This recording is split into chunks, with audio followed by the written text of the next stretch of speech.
Swiss কিচেনে আজকের পর্বে একদম নতুন আরও একটি রেসিপিতে আপনাদের সবাইকে স্বাগতম।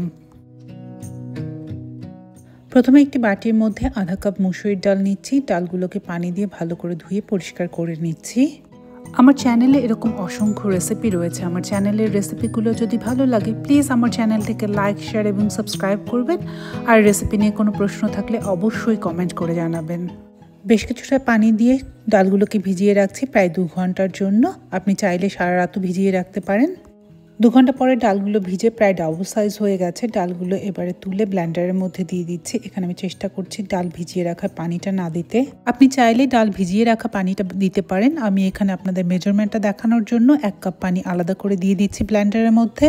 ডালগুলোকে খুব মিহি করে একটা পেস্ট বানিয়ে নিচ্ছি। এবারে এই পেস্টটাকে ঢেলে দিচ্ছি একটি পাতিলের মধ্যে।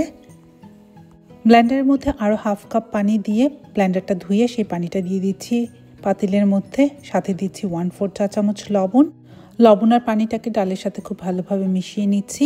এবারে পাতিলটাকে আমি চুলায় বসিয়ে দিয়ে চুলার আঁচটাকে মাঝারিতে রেখে অনবরত নেড়ে চেড়ে ডালগুলো ঘন করে নিচ্ছি। আর এই ডালগুলো ঘন করে নিতে সময় লেগেছে আমার 5 মিনিট। এই সময়টাতে ডালগুলো নাড়ানো বন্ধ করা যাবে না। বন্ধ করলে ডালগুলো নিচে থেকে দলা বেঁধে যাবে। ডালগুলো এখানে যথেষ্ট পরিমাণে ঘন হয়ে গেছে, আশা করি আপনি দেখে বুঝতে পারছেন। এবারে ডালগুলোকে নামিয়ে নিচ্ছি একটি ছড়ানো বাটিতে। ডালগুলো বাটিতে নামানোর সাথে সাথে একটি চামচ দিয়ে সমানভাবে চারিপাশ থেকে ছড়িয়ে দিচ্ছি। এই রেসিপিটি আপনি চাইলে আপনার পছন্দ মতো যে কোনো ডাল দিয়েই বানাতে পারেন।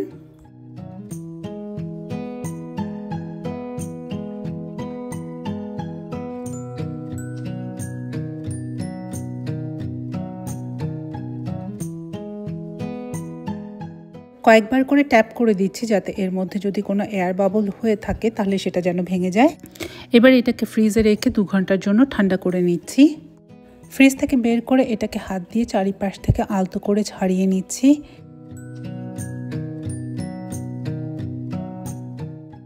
এবারে পুরোটাকে বাটি সহ উল্টে দিয়ে অনেকটা পুডিংয়ের মতো করে নামিয়ে নিচ্ছি বাটি থেকে। একটি ছুরি দিয়ে ছোট ছোট টুকরো করে কেটে নিচ্ছি। আপনি আপনার পছন্দ মতো সাইজ করে কেটে নিতে পারেন।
কেটে নেওয়া টুকরোগুলোকে একটি বাটির মধ্যে তুলে নিয়ে এর সাথে দিয়ে দিচ্ছি সামান্য লবণ, সামান্য মরিচের গুঁড়ো এবং সামান্য হলুদ গুঁড়ো। সব কিছু দিয়ে একসাথে খুব ভালোভাবে মাখিয়ে নিচ্ছি।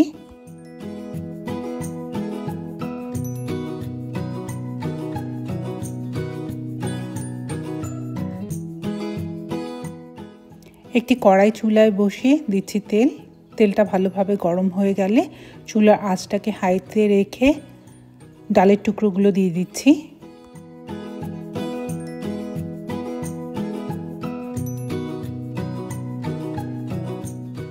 চারিপাশে উল্টে পাল্টে এগুলোকে বাদামি রং করে ভেজে তুলে নিচ্ছি।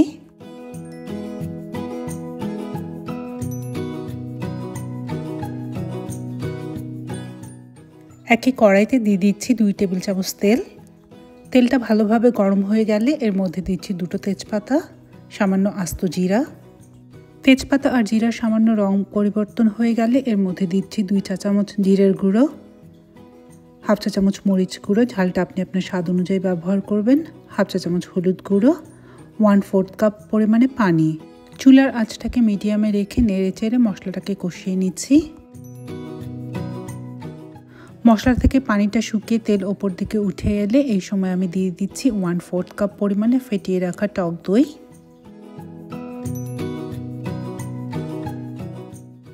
টক দইটা দিয়ে নেড়ে মশলার সাথে মিশিয়ে নিচ্ছি। এবার একটি ঢাকনা দিয়ে ঢেকে মিডিয়াম আঁচে মিনিট খানেকের জন্য রান্না হতে দিচ্ছি।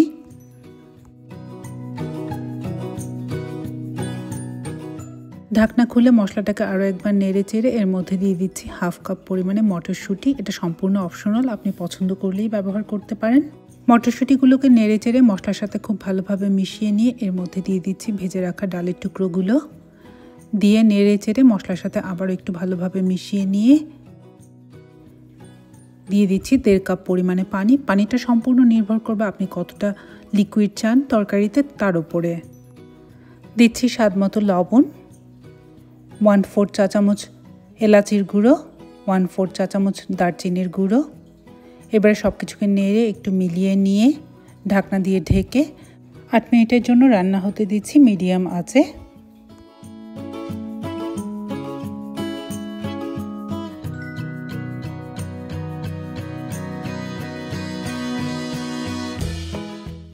আট মিনিট পরে ঢাকনা খুলে সব কিছু খুব ভালোভাবে সেদ্ধ হয়ে গেলে চুলা থেকে নামিয়ে পরিবেশন করার জন্য তৈরি। এই তরকারিটি ভাত, রুটি, পরোটা, খিচুড়ি, পোলাও যে কোনো কিছুর সাথে পরিবেশন করা যাবে। কেমন লাগলো আজকের এই রেসিপি জানাবেন নিশ্চয়ই। ধন্যবাদ সবাইকে আমার চ্যানেলটি দেখার জন্য। আবারও দেখা হবে নতুন কোনো রান্না নিয়ে সুমাস কিচেনে। ততক্ষণ পর্যন্ত একটা কাজ সবাই মিলে করি। আমি ভালো থাকি, আমার পাশের মানুষগুলোকে ভালো রাখার চেষ্টা করি। ধন্যবাদ।